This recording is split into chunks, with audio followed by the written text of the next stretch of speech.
we could say honestly that one of the most impressive parts of the parashiyot dealing with Yetziat Mitzrayim is the stubbornness of Paro. How strong, how resilient, how much resistance does he show against Moshe Rabbeinu and against, of course, Borei Olam as well. And the expression that the Torah is choosing to describe this stubbornness is kvedut, heavy hearts. Vayichbad lev Paro, kaved lev Paro. He does not let go. And I tried on my own to count in this week's parasha how many times does the Torah tell us that Paro's heart was heavy, because kaved means heavy. And I found 5 times. 5 times we see that Paro shows to Moshe Rabbeinu, I don't care what's happening, I'm going to go on my own, and it's going to be my way or the highway. The first time is after Moshe Rabbeinu throws the mateh and transforms it into a snake. The second time happens after the makkah of Tzefardea, the frogs. The third time happens after Makkah Ta'arov, the 4th Makkah, where wild animals invaded Egypt. The 4th time happens after Makkah Dever, when Borei Olam killed all the domesticated animals of Egypt. And the last time, which is, by the way, the last time ever that we find in the Torah that Paro's heart was heavy, is after Makat Barat. This is the last pasuk of this week's parasha. Vayachbed libo hu va'avadav. He was almost contagious. The heart of Paro was kaved, him and his servants. And even though in next week's parasha, Hakadosh Baruch Hu will tell Moshe Rabbeinu, Ki ani hichbadti et libo ve'et lev avadav. It was always me behind this stubbornness. However, the Lashon of the Pesukim itself, in each time of those 5 times that I mentioned, seems to indicate that it was Paro on his own. Kaved lev Paro, ve'hachbed et libo, vayachbed Paro et libo, vayichbad lev Paro. And finally, the last one that I mentioned, vayachbed libo hu va'avadav. So it seems that he was responsible for this heaviness. But the question that I want to ask is, a heavy heart in English does not mean stubborn. A heavy heart in English means sadness. So maybe we are looking at it the wrong way. Where did the stubbornness come from? And maybe most importantly, what were the chances to fight it, to go against it? And then I realized that the word kaved has the exact same shoresh and the word Cavod. Cavod, which is the Midda that we have been dealing with for this past month.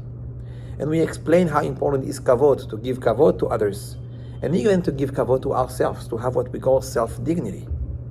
It is also one of the keys of the Geulah. However, there is a danger here, because Cavod, self-Cavod, can lead a person to have too much of an ego. Because I hold of myself, because I hold of my opinion, because I don't want to go back to my decision, then the person can be blinded by the truth. And probably Paro is the best candidate to show us that example.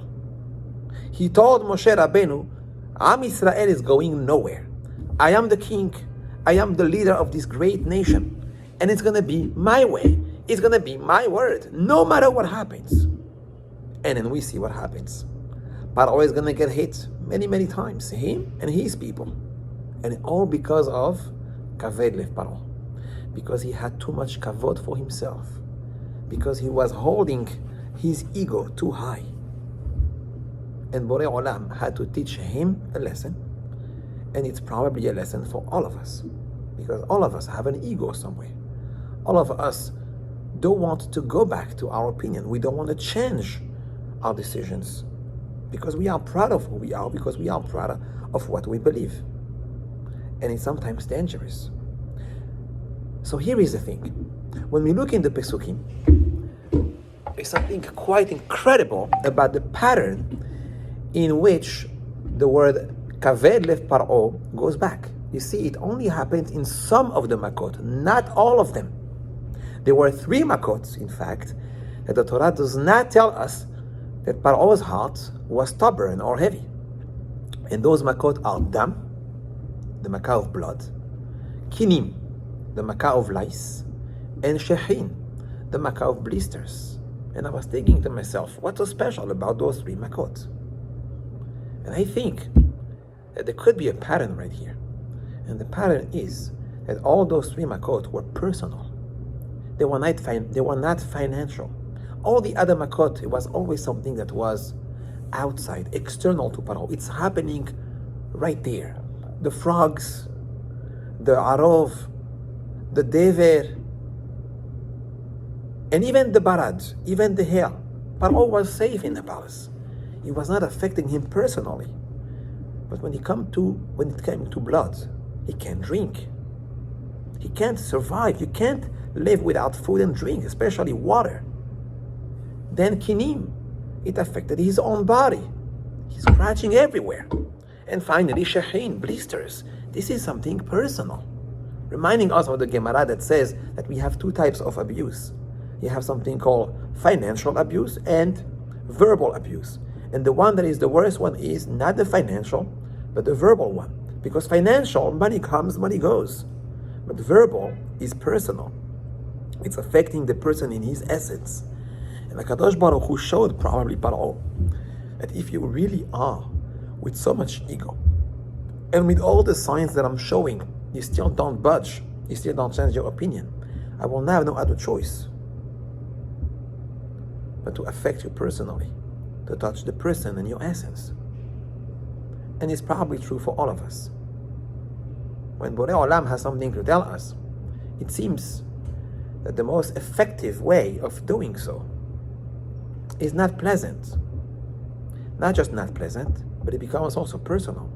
Has v'shalom to get sick, to lose a relative, to be something truly, truly important. Not just about money, not just about status. This is what awakens a person to change his ways and to realize, maybe I saw this, maybe I opinionated myself, maybe I made decisions that were just not in the right way. And at that point, the ego is worth nothing. When someone is laying in a hospital bed, there is no ego. When someone is, has v'shalom, losing on the personal level, there is no ego anymore. And this is what maybe Parashat Vayera is teaching us. Cavod is definitely important, but at what cost? Are we really, really that convinced of the decisions we make, of the position that we hold? We don't want to wait, Chas v'shalom, for Borei Olam to show us this the hard way. And maybe when someone goes through financial hardship, a situation that is external, it is a time to realize that it's a signal from Borei Olam, just like he sent Paro and tell him it's not worth it to be stubborn. Think out of the box. Maybe there is a different way. Consult with your rabbi. Realize that every human being makes mistakes, and it's okay if I do too. I just need to realize that it's not worth it, that I don't want to go any further. And hopefully, realizing that, taking my ego lower, will avoid all the possible makot to come, will avoid all the possible troubles. HaKadosh Baruch Hu help us make the right decisions, stick to the right hachamim. And be'ezrat Hashem, we should be zocheh to the opposite of all the makot. Kol ha'mahala asher samti b'Mitzrayim lo asim alecha ki ani Hashem rofecha. I am the one guarding you, protecting you, and blessing you. Shabbat shalom u'mevorach.